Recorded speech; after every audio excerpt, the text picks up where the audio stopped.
This is Devamani, lecturer, Sir Reddy College for Women, Eluru.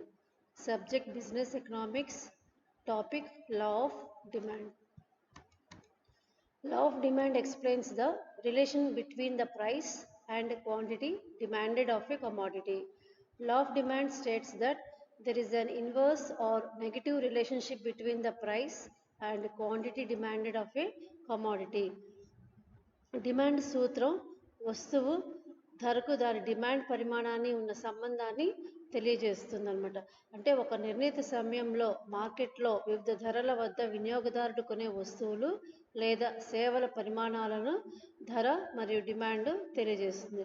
అలాగే ఇతర అంశాలు ఏవైతే ఉన్నాయో అంటే వినియోగదారుని ఆదాయాలు, అలాగే సబ్స్టిట్యూట్ గూడ్స్ అంటే ప్రత్యామ్నాయ వస్తువుల ధరలు, అలాగే కన్జ్యూమర్ టేస్ట్ ఇలా మొదలైనవి ఏవైతే ఉన్నాయో అవి స్థిరంగా ఉన్నప్పుడు వస్తువు ధరకు దాని డిమాండ్కు మధ్య విలోమ సంబంధాన్ని కలిగి ఉంటుందని డిమాండ్ సూత్రం తెలియజేస్తుంది అనమాట. So law of demand is DX equal to F of P of X. So DX is the demand of the product అంటే ఎక్స్ వస్తువు డిమాండ్ పరిమాణం, PX price of the product. So X వస్తువు ధర, F functional relationship ప్రమేయ సంబంధం. So next demand schedule. Demand schedule is a list of prices and quantities. That is, a demand schedule states the relation between the two variables of price and quantity. Demand schedule is of two types: individual demand schedule, market demand schedule. So demand schedule అంటే ఒక product యొక్క prices change అయితే దాని యొక్క demand అనేది ఎలా ఉంటుందో తెలుసుకోవటం కోసం డిమాండ్ షెడ్యూల్ అనేది చూస్తాం. సో ఇక్కడ demand schedule shows the relation between the price of the product and demand. అంటే ఈ యొక్క డిమాండ్ షెడ్యూల్ ద్వారా ఏంటి అంటే ఒక ప్రొడక్ట్ యొక్క ప్రైస్ దాని యొక్క డిమాండ్ అనేది ఎలా ఉంటుందో మనం చూస్తాం అనమాట. అలాగే demand schedule is of two types: individual demand schedule అంటే వైయక్తిక డిమాండ్ పట్టిక, next market demand schedule market demand పట్టిక. Individual demand schedule. An individual demand schedule is a list of the various quantities of a commodity purchases at different prices by a single consumer in the market.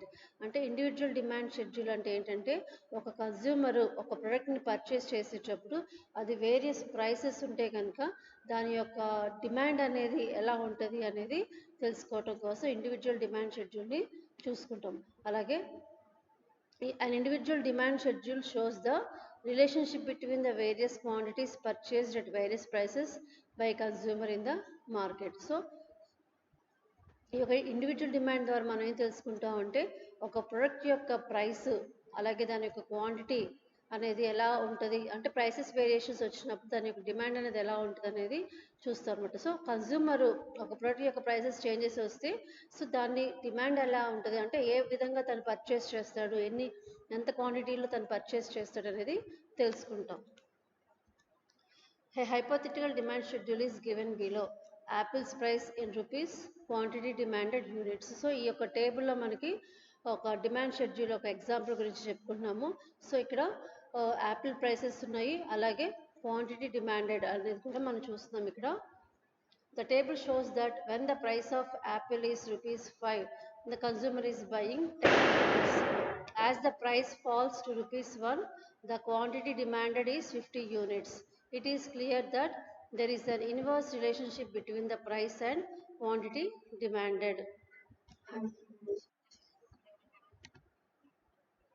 So ఇక్కడ టేబుల్లో మనం ఏం తెలుసుకుంటున్నాము అంటే Apple price ₹5 ఉన్నప్పుడు దాని యొక్క demand అనేది 10 units ఉన్నది.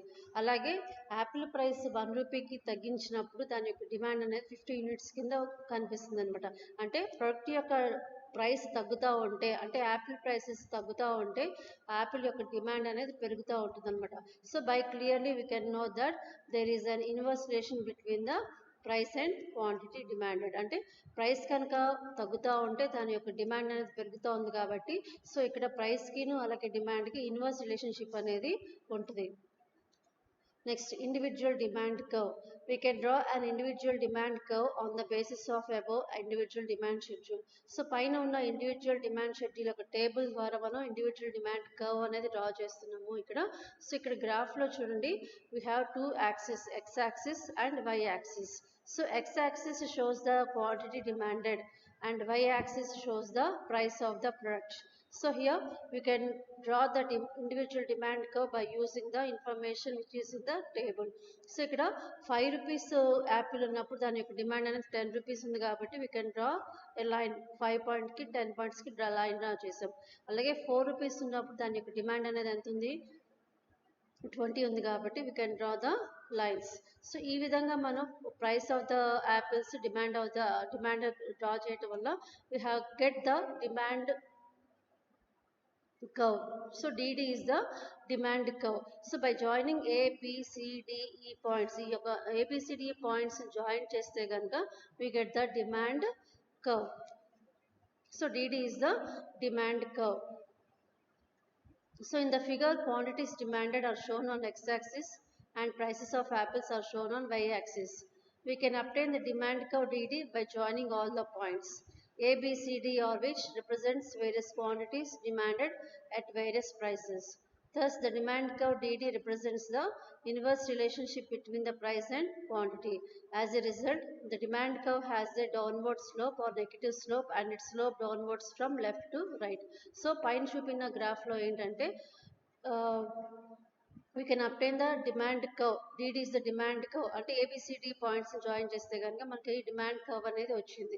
సో ఈ యొక్క డిమాండ్ కర్వ్ అనేది మనకి ఏం తెలుస్తుంది, మనకి ఏం రిప్రజెంట్ చేస్తుంది, ఏం తెలుస్తుంది అంటే ప్రైస్కిను డిమాండ్కి ఇన్వర్స్ రిలేషన్షిప్ అనేది మనకి ఉంది అనేది మనకు తెలుస్తుంది. అలాగే ఆ యొక్క కర్వ్ అనేది లెఫ్ట్ టు నుంచి రైట్ వర్డ్కి డౌన్వర్డ్ వస్తుంది. అంటే లెఫ్ట్ నుంచి రైట్ సైడ్కి ఆ కర్వ్ అనేది డౌన్వర్డ్స్ డైరెక్షన్లో డ్రా అవుతుంది అనమాట.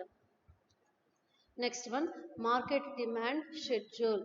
So market demand schedule refers the total demand for a commodity at a particular price at a particular period of time at various prices in the market. So మనం ఇందాక చూసుకున్న individual demand curve లో ఒక consumer prices product ని purchase చేసేటప్పుడు so product యొక్క prices variations ఉంటే కనుక దాని యొక్క డిమాండ్ ఎలా ఉంటుంది అనేది తెలుసుకున్నాము. సో ఇక్కడ ఒక సింగిల్ కన్స్యూమర్ గురించి మనం తెలుసుకున్నాం. సో ఇప్పుడు మన మార్కెట్ డిమాండ్ షెడ్యూల్లో ఒక మార్కెట్లో ఒక పర్టికులర్ టైం పీరియడ్లో ఒక ప్రోడక్ట్కి డిఫరెంట్ ప్రైసెస్ వేరియేషన్స్ వస్తే దాని యొక్క డిమాండ్ అనేది ఎలా ఉంటుందో మనం ఇక్కడ మార్కెట్ డిమాండ్ షెడ్యూల్లో తెలుసుకుంటాం అనమాట. So in the market there exists a number of consumers who purchase various quantities of commodity at the corresponding prices. So ఇక్కడ మార్కెట్లో ఒక నెంబర్ ఆఫ్ కస్టమర్స్ ఎక్కువ ఉంటారు, అలాగే they are purchase the product at various prices. So వాళ్ళు various prices తోటి ప్రొడక్ట్ని purchase చేయడం జరుగుతుంది అనమాట. So we can obtain the market demand schedule by adding up all the consumers, all the individual demand schedules of all the consumers in the market. So మనం consumers అందరిది demand schedule తీసుకుని consolidate చేస్తే కనుక మనకి ఇక్కడ market demand schedule అనేది మనకి వస్తుంది అనమాట. ఫర్ ఎగ్జాంపుల్ 5 కన్స్యూమర్స్ తీసుకుంటున్నారు. సో 5 కన్స్యూమర్స్ ఒక ప్రొడక్ట్ పర్చేస్ చేస్తే సో వాళ్ళు ఆ ప్రొడక్ట్ని వేరియస్ ప్రైసెస్లో పర్చేస్ చేస్తే దాని యొక్క డిమాండ్ అనేది ఎలా ఉంటుందో తెలుసుకుని సో టోటల్ 5 కన్స్యూమర్స్ని కన్సాలిడేట్ చేస్తే అంటే 5గురిది మొత్తం కలిపితే డిమాండ్ ఎంత ఉన్నదో తెలుసుకుంటే కనుక దానినే మార్కెట్ డిమాండ్ షెడ్యూల్ అని అంటారు. అంటే ఇక్కడ 5 కన్స్యూమర్స్ ఎంత ప్రొడక్ట్ కొన్నారు అలాగే వాటి డిమాండ్ ఎలా ఉంది, డిమాండ్ కూడా కన్సాలిడేట్ చేస్తే we can get the market demand schedule. The market demand schedule shows the total demand for apples by summation of individual demands. Suppose there are 3 individual buyers, namely A, B, C in a market purchasing the apples. In this example, the market is assumed to consist of 3 consumers. So, మనం ఇక్కడ example లో ABC consumers తీసుకుంటున్నాము. ఈ యొక్క 3 consumers వాళ్ళు apples purchase చేస్తున్నారు at different prices. So different ప్రైసెస్గా ఉన్నప్పుడు యాపిల్స్ పర్చేస్ చేస్తే సో డిమాండ్ అనేది ఎలా ఉంటుంది అనేది తెలుసుకుంటాము. సో ఈ ముగ్గురిది కన్సాలిడేట్ చేస్తే కనుక మనకి మార్కెట్ డిమాండ్ షెడ్యూల్ అనేది వస్తుంది. సో ఇక్కడ టేబుల్ చూడండి, market demand schedule, price of apples, quantity demanded consumer A, quantity demanded consumer B, quantity demanded consumer C, market demand for apples A, B and C. So here when the price of apples is 5, అంటే Apple యొక్క cost 5 rupees ఉన్నప్పుడు consumer ఏ 4 కొన్నాడు, consumer B 5 కొన్నాడు, consumer C 6 కొన్నాడు. So total market demand ఎంత ఉంది అంటే 5 plus 4 plus 6 total is 15. So 15 is the market demand for apple when the price of apple is 5 rupees. అంటే 5 రూపీస్ యాపిల్ ఉన్నప్పుడు total market demand ఎంత ఉంది అంటే 15 ఉందన్నమాట. నెక్స్ట్ 4 అంటే ప్రైస్ ఆఫ్ యాపిల్ 4 ఉన్నప్పుడు కన్జ్యూమర్ ఏ 6 కొన్నాడు, కన్జ్యూమర్ బి 8 కొన్నాడు, కన్జ్యూమర్ సి 10 కొన్నాడు. So the total market demand is 24. So last one చూడండి, when the price of apple is 1, consumer A 12, consumer B 17, consumer C 22 and the total market demand for apple is 51. So ఇక్కడ ఈ యొక్క టేబుల్లో మనకేం తెలుస్తుంది అంటే consumer 5 rupees ఉన్నప్పుడు market demand 15 ఉంది, అలాగే 1 రూపీ ఉన్నప్పుడు యాపిల్ ప్రైస్ 51 ఉందన్నమాట. సో ఇక్కడ కూడా ఏంటి అంటే ప్రైస్ ఆఫ్ యాపిల్స్ తగ్గుతుంటే దాని యొక్క డిమాండ్ అనేది కూడా పెరుగుతుంది. అలాగే we can get the total market demand for the apples when the prices are in variations. అంటే ప్రైసెస్ చేంజెస్ అయినప్పుడు టోటల్ మార్కెట్ డిమాండ్ అనేది ఎలా ఉందో కూడా మనం ఈ టేబుల్ ద్వారా తెలుసుకున్నాం. Next, market demand curve. We can draw the market demand curve with the help of above market demand schedule. So పైన ఉన్న టేబుల్ ద్వారా మనం మార్కెట్ డిమాండ్ కర్వ్ ని డ్రా చేసుకోవచ్చు. So we can draw the market demand curve by using the information which is in the table. See here A, B and C. So here A, B, C are the consumers and consumer A market demand and consumer B market demand and consumer C market demand. Here A consumer A చూడండి. So here x axis is demand and y axis is price. So when P is the price, P1 is the change in the price, Q is the quantity and Q1 is the change in the quantity. When the price is lower, that is P1 నుంచి P1 కి down అయింది అంటే తగ్గింది, price అనేది తగ్గింది. Here quantity is increased, Q నుంచి Q1 కి quantity అనేది ఇంక్రీజ్ అయింది అనమాట కన్జ్యూమర్ ఏ. అలాగే కన్జ్యూమర్ బి చూడండి, సేమ్ ఇక్కడ కూడా P అనేది ప్రైస్ తగ్గితే క్వాంటిటీ కూడా పెరిగింది అనమాట. So like that C also. And you can see the market demand curve అంటే by joining the ABC consumers ABC ఒక మార్కెట్ డిమాండ్ ని చూసుకుంటే ఇక్కడ here when the price of P down to the P1 అంటే price అనేది P నుంచి P1 కి down అయితే క్వాంటిటీ కూడా Q నుంచి Q1 కి ఇంక్రీజ్ అయింది అనమాట. అంటే ప్రైస్ తగ్గింది కాబట్టి ఇక్కడ డిమాండ్ అనేది పెరిగింది. సో మార్కెట్ డిమాండ్ ఈస్ ఈ కన్జ్యూమర్స్ యొక్క ఏబిసిని కన్సాలిడేట్ చేస్తే మనకి ఇక్కడ మార్కెట్ డిమాండ్ కర్వ్ అనేది మనకి వచ్చిందనమాట. So here market demand M&D is the demand curve which shows the downward directions. Here demand curve అనేది downward from left నుంచి రైట్ సైడ్ కి downward directions లోకి వెళ్తుంది అనమాట.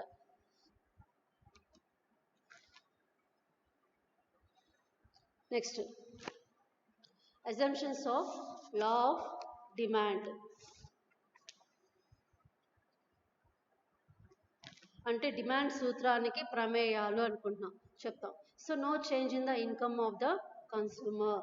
సో వినియోగదారుల ఆదాయము స్థిరంగా ఉండాలి, అంటే చేంజ్ అనేది ఉండకూడదు. Next no change in the taste and preference of the consumers. So consumer యొక్క టేస్ట్ అండ్ ప్రిఫరెన్సెస్ చేంజ్ అవ్వకూడదు. Next no change in the price of substitutes and complementary goods. So there is no change in the substitute goods and complementary goods prices and no new substitutes are discovered. అంటే వేరే కొత్త వస్తువుల్ని భవిష్యత్తులో కొత్త వస్తువుల్ని తీసుకురాకూడదు. No expectations of future price changes. భవిష్యత్తులో ధరల్లో వచ్చే మార్పును అంచనా వేయకూడదు. సో ఇవి డిమాండ్ సూత్రానికి ప్రమేయాలు. Next exemptions to the law of demand. Demand సూత్రానికి మినహాయింపులు అంటారు. First one Giffen's paradox. Sir Robert Giffen observed that poor people will demand more of inferior goods if their prices rises. So Giffen paradox ప్రకారం ఏంటి అంటే పేదవాళ్ళు ఎవరైతే ఉన్నారో వాళ్ళు ఇన్ఫీరియర్ గూడ్స్, దట్ మీన్స్ రోజు కన్జ్యూమ్ చేసే గూడ్స్ ఏవైతే ఉన్నాయో దాని యొక్క ప్రైసెస్ కనుక తగ్గితే, దాని యొక్క ప్రైసెస్ కనుక పెరిగితే కనుక, ఇఫ్ ద ప్రైసెస్ రైస్ పెరిగితే కనుక దాని యొక్క డిమాండ్ అనేది ఎక్కువగా ఉంటుంది. సో ఇక్కడ రాబర్ట్ గిఫెన్ అబ్జర్వేషన్ ప్రకారం ఏంటి అంటే, poor people will demand more inferior goods if the prices changes అది అంటే ప్రైస్ కనుక చేంజ్ అయితే, ఇన్ఫీరియర్ గూడ్స్ యొక్క ప్రైసెస్ కనుక చేంజ్ అయితే సో వాటి యొక్క డిమాండ్ అనేది ఎక్కువగా ఉంటుంది. నెక్స్ట్ వెల్బన్ effect. Wellben pointed that there are some goods like diamonds, precious stones, costly furniture, etc., which are demanded by very rich people for their social prestige. If the price of these goods fall, poor people also can buy. So వెల్బన్ యొక్క సూత్రం ప్రకారం ఏంటి అంటే, some goods which are precious అంటే diamonds కానీ ఇంకా వేరే కాస్ట్లీ ఫర్నిచర్స్ కానీ ఏవైతే ఉన్నాయో అవి ఎక్కువగా ధనవంతులే కొనడానికి చూస్తారు అనమాట. ఎందుకని వాళ్ళ యొక్క ప్రెస్టీజ్ ఇష్యూ కోసం రేట్ ఎక్కువైనా సరే వాటిని పర్చేస్ చేస్తారు. అలా కాకుండా ఈ యొక్క ప్రైసెస్ కనుక తగ్గితే కనుక పేదవాడు కూడా వీటిని కొనడానికి అవకాశం ఉంటుంది అని. Next one speculative goods. So అంచనా స్వభావం అంటారన్నమాట. If the price of a commodity increases then the consumer will buy more of it, and if it is expected to increase still further, example stocks and shares.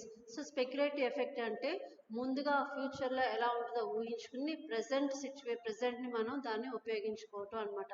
For example చూడండి, ఫ్యూచర్లో shares యొక్క value పెరుగుతుంది అని అంచనా వేసుకుని present ఆ షేర్స్ని purchase చేయడం జరుగుతుంది. ఎందుకని, సో ఫ్యూచర్లో ఆ షేర్ వాల్యూ ఇంకా పెరుగుద్ది అన్న ఉద్దేశంతో, అలాగే ఫ్యూచర్లో షేర్ వాల్యూ పెరిగితే కనుక లాభం వస్తుంది అన్న ఆలోచనలతోటి ప్రెజెంట్ షేర్స్ని పర్చేస్ చేయడం జరుగుతుంది అనమాట.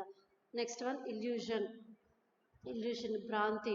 Sometimes consumers develop a false idea that a high prices goods will have a better quality instead of a low priced goods.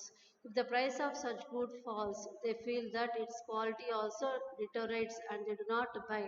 అంటే కన్స్యూమర్స్ వాళ్ళ ఐడియా ఎలా ఉంటుంది అంటే, ఎక్కువ వస్తువులు రేటు కనుక ఎక్కువగా ఉంటే, అంటే ఒక వస్తువు రేట్లు ఎక్కువగా ఉంటే కనుక దాని యొక్క క్వాలిటీ అనేది ఎక్కువగా ఉంటుంది అని అనుకుంటారు. అంటే క్వాలిటీ బెటర్గా ఉంటుంది, చాలా బాగుంటుంది అని ఎక్స్పెక్ట్ చేస్తారు. అలాగే లో ప్రైసెస్ ఉన్నవి చీప్గా ఉంటాయి, క్వాలిటీ ఉండదన్న ఆలోచనలతోటి ఉంటారన్నమాట. So if the price of such goods falls, అలాగే ఒకవేళ ఆ గూడ్స్ యొక్క ప్రైస్ కనుక తగ్గితే కనుక సో దాని క్వాలిటీ కూడా తగ్గిద్ది అన్న ఆలోచనలో ఉండి సో వాళ్ళు పర్చేస్ చేయడానికి ముందుకు రారు అనమాట. అంటే వాళ్ళ యొక్క భ్రాంతి అది. అంటే వాళ్ళు ఏమనుకుంటారు, ఎక్కువ ప్రొడక్ట్ ప్రైస్ ఎక్కువగా ఉంటే కనుక దాని యొక్క క్వాలిటీ బెటర్గా ఉంటుంది, అలాగే ఆ సేమ్ ప్రొడక్ట్ తక్కువ రేట్ ఉంటే కనుక క్వాలిటీ తక్కువగా ఉంటుంది అన్న ఆలోచనలతోటి ఉంటారు. ఒకవేళ ఆ ప్రొడక్ట్ యొక్క ప్రైస్ జనరల్గా తగ్గినా సరే క్వాలిటీ తక్కువగా ఉంటుందని ఆలోచిస్తారే కానీ దాని యొక్క ధర జనరల్గా మామూలుగానే తగ్గింది అన్న ఆలోచనతోటి వాళ్ళు రారు. సో అందుకని ఆ ప్రొడక్ట్ని పర్చేజ్ చేయడానికి ముందుకు రారు అనమాట. సో ఇవి డిమాండ్ యొక్క ఎక్సెప్షన్స్, మినహాయింపులు. లా ఆఫ్ డిమాండ్ యొక్క మినహాయింపులు అంటారు. సో లా ఆఫ్ డిమాండ్ దీంతో కంప్లీట్ అయిపోయింది. Thank you.